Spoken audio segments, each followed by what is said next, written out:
ॐ नारायणाय नमः। गोविन्दाय नमो नमः। सच्चिदानन्दाय नमः। ॐ वंशी विभूषितकरादरणीहृदाभाद्पीताम्बराधरुणबिम्बफलाधरुष्टात् पूर्णेन्दुसुन्दरमुखारविन्दनेत्रात् कृष्णात् परं किमपि तत्त्वं न जानामि। कृष्णाय वासुदेवाय हरये परमात्मने प्रणतक्लेशनाशाय गोविन्दाय नमो नमः। हरे कृष्ण कृष्ण कृष्ण हरे हरे, हरे राम राम राम हरे हरे। गुरुब्रह्मा गुरुर्विष्णु गुरुदेवो महेश्वरः, गुरु साक्षात् परं ब्रह्म तस्मै श्रीगुरुभ्यो नमः। अखण्डं मङ्गलाकारं व्याप्तमेन चराचरं तत्पदं दर्शितमेन तस्मै श्रीगुरुभ्यो नमः। तस्मै श्रीगुरुभ्यो नमः।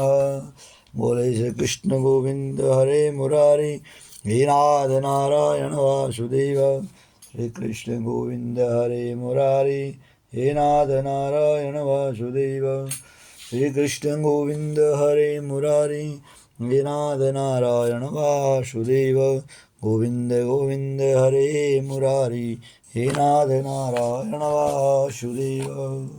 बोले बाल मुकुंद भगवान की जय, कृष्ण बलदेव की जय, सत्य सनातन धर्म की जय, पुरुषोत्तम मास की जय, पुरुषोत्तम महात्म्य की जय।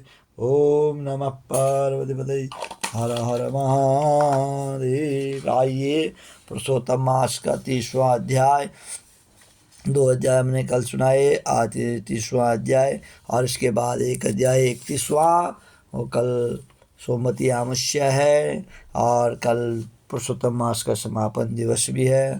तो 30वां अध्याय में नारद जी कहने लगे कि हे तपोनिधि, आपने पहले पतिव्रता स्त्री की स्तुति की, अब कृपा करके उनके सब लक्षणों को संक्षेप में सुनो, सूक्ष्म रूप में सुनो।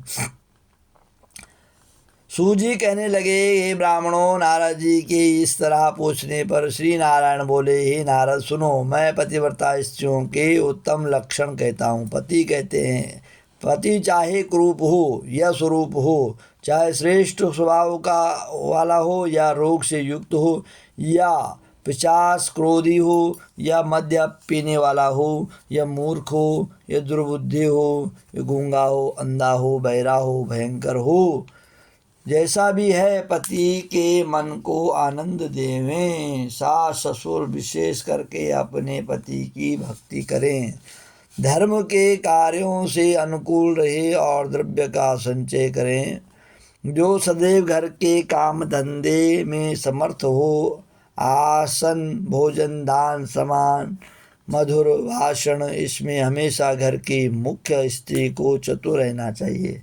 घर के खर्च के लिए स्वामी ने जो द्रव्य दिया हो उसी से घर के खर्च को चलाना और अपनी बुद्धि से कुछ बचा भी लेना चाहिए। दान के लिए दिए हुए द्रव्य को छुपाकर अपने ही पास नहीं रखना चाहिए। भ्राता की आज्ञा के बिना अपने बांधवों को कुछ भी धन नहीं देना चाहिए।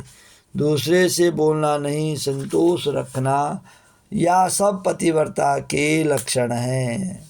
अच्छी स्त्री पतिव्रता के लक्षण हैं। श्री नारायण कहने लगे कि हे नारद, सब लोकों में तथा देवताओं में पति के बराबर और कोई भी देवता नहीं है। बोला पत्नी के लिए सबसे बड़ा देवता पति ही शास्त्रों में वेदों में कहा गया है। पति के बराबर बोला कोई देवता नहीं है। पति की प्रसन्नता से सब कामनाएं पूरी हो जाती है तथा अप्रसन्नता से सब काम नष्ट हो जाते हैं। बोला पति की प्रसन्नता से ही सारे काम हो जाते हैं और पति की अप्रसन्नता से सारे काम बिगड़ जाते हैं। इसलिए पत्नी का परम कर्तव्य है कि पति की सेवा करें और पति के मन के अनुसार चलना चाहिए। अब इसका मतलब ये नहीं है कि पति जो मर्जी करे, पति को भी पत्नी के उतना ही सम्मान प्रेम और दिन बराबरी देना चाहिए। जितना पत्नी पति का ख्याल रखती है उसी प्रकार से उसे ज़्यादा पति को पत्नी का ख्याल रखना चाहिए। बोले पुरुषोत्तम मास की जय, पुरुषोत्तम महात्म्य की जय। श्री कृष्ण गोविंद हरे मुरारी, हे नाथ नारायण वासुदेव, हे नाथ नारायण वासुदेव, हे नाथ नारायण वासुदेव। श्री कृष्ण गोविंद हरे मुरारी, हे नाथ नारायण वासुदेव। गोविंद गोविंद हरे मुरारी, हे नाथ नारायण वासुदेव, हे नाथ नारायण वासुदेव। श्री कृष्ण गोविंद हरे मुरारी, हे नाथ नारायण वासुदेव। बोले बाल मुकुंद भगवान की जय, कृष्ण बलदेव की जय, उमापति महादेव की जय।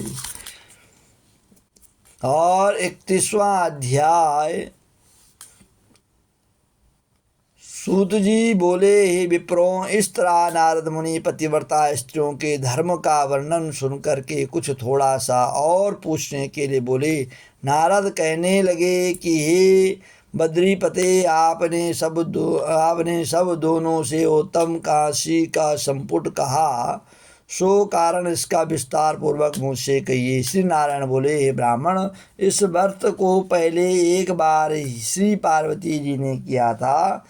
उस समय पार्वती जी ने श्री महादेव जी से पूछा, कौन सा उत्तम दान देना चाहिए, इससे मेरा पुरुषोत्तम का व्रत संपूर्ण हो जाए। श्री महादेव जी बोले, काशी का बर्तन 30 मालपुए भर करके 7 धागे से लपेट कर विधिवत पूजा कर और व्रत की संपूर्णता के लिए विद्वान ब्राह्मण को देवें। अगर शक्ति हो तो ऐसे 30 पात्रों को देवें। इस तरह श्री महादेव जी के उपकार करने वाले सुंदर वचन सुनकर सब लोगों का हित चाहने वाली श्री पार्वती जी प्रसन्न होकर विद्वान ब्राह्मणों को 30 कांसे के बर्तन मालपुए से भरकर देकर अत्यंत आनंद को प्राप्त हुई।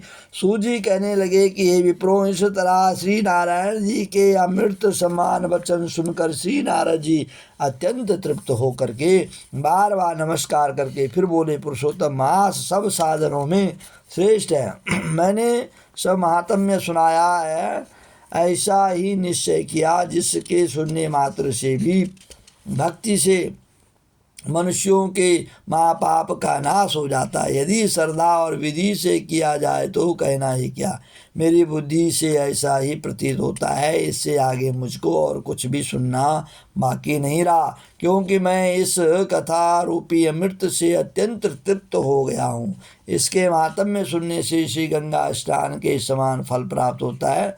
पूरी पृथ्वी की परिक्रमा करने का पुण्य इसके सादर सुनने वालों को प्राप्त होता है। ब्राह्मण सुनकर के महातेज, क्षत्रिय राजसुख, वैश्य धन, शूद्र श्रेष्ठता और अन्य किरात क्षण आदमी मुक्ति को प्राप्त होते हैं। मनोवांछित फल की प्राप्ति होती है जो पुरुषोत्तम मास सुनते हैं। इस पुरुषोत्तम मास महात्म्य का लिखवा करके खरीद करके वस्त्र आभूषण से 7 विधि पूर्वक ब्राह्मण को जो दान करता है वह अपने 3 कुलों के तथा गोपालों 7 ही गोपालों के संकेत देव सुलभ गोलों को प्राप्त हो जाता है। जिस घर में यह ग्रंथ रत्न रखा हुआ है वह घर तीर्थ समान है। इस तरह अत्यंत पुण्यदायक पुरुषोत्तम मास के महात्म्य को सुनकर किस विधि पूर्वक सुनना चाहिए। सूजी बोले, ऋषि बोले, सूजी तुम धन्य हो, आपके मुख से कथा रूपी अमृत पान करके हम सब कृतार्थ हो गए। हे पुराणों के ज्ञाता, हे श्रेष्ठ जी, हे सूजी, आपकी बड़ी उम्र हो, आपकी कीर्ति अमर रहे, क्योंकि सारे वेद पुराण शास्त्र सूत जी ने सुनाए हैं। 88,000 ऋषि मुनियों ने इनको सुना है और आपकी चरित्र लीला कथा मृत को पीने से ही नैमिषारण्य निवासी मुनियों ने आपको परम पूजा ब्रह्मासन दिया। सूजी, जब तक भगवान की पवित्र कीर्ति छाई हुई है, आप हमारे बीच में बैठें, भगवान की मनोहर कथाएं सुनाते रहें। इस तरह वह सूजी ब्राह्मणों का आशीर्वाद लेकर के सब ब्राह्मणों की प्रदक्षिणा कर नमस्कार करके अपना कृत्य करने के लिए गंगा जी की ओर चल दिए। नैमिषारण्य से रहने वाले मुनि आपस में कहने लगे, पुरुषोत्तम मास का मातम्य अत्यंत श्रेष्ठ है और पुराना है। भक्तजनों को मनोवांछित फल देने वाला कल्प वृक्ष के समान है। बोला, ये जो पुरुषोत्तम मास है कल्प वृक्ष के समान है। कल्प वृक्ष मतलब है कि जो कल्पना करो वो कल्पो पूर्ण हो जाती है। उसी प्रकार से इस पुरुषोत्तम मास में जो कल्पना करेंगे, जो चाहेंगे, वो मिल जाता है। बोले पुरुषोत्तम मास की जय, पुरुषोत्तम महात्म्य की जय। नमः पार्वती पतये, हर हर महादेव।